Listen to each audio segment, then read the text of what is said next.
கிட்டி புள்ளி விளையாடுவோம், கோலி அடிச்சு விளையாடுவோம். நம்ம ஊர்களில் நடக்கும்ல சார்.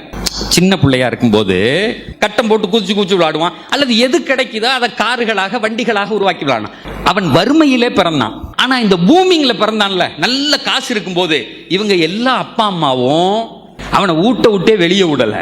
அவன் பூரா விளையாடினது மொபைல்ல கேம். அதனால அவனுடைய அறிவு வளர்ச்சி இல்லை. இந்த நாசா அப்படின்னு சொல்லிட்டு அமெரிக்காவில் அவன் என்ன செஞ்சான், கொஞ்ச நாளைக்கு முன்னாடி யாரெல்லாம் கடுமையாக படித்தார்களோ, கோல்டு மெடலிஸ்டோ பிஹெச்டிஸோ, அவனை பூராத்தையும் கொண்டு வந்து தன்னுடைய நிறுவனத்தில் வேலைக்கு வச்சுக்கிட்டான், இன்ஜினியர்ஸ். அந்த கம்பெனியில எந்த விதமான வளர்ச்சியும் நடக்கல.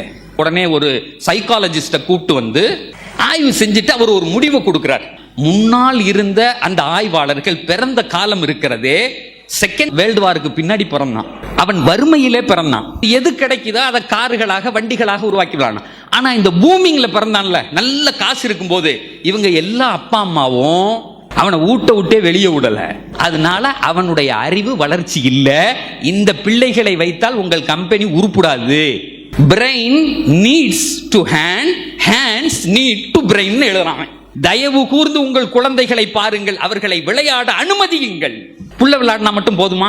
மன்கானலஹு சபியுன், எந்த வீட்டில் குழந்தை உண்டோ ஃபல் எத்த சாபாலா, அந்த தந்தையும் தாயும் அந்த குழந்தையோடு விளையாடணும்.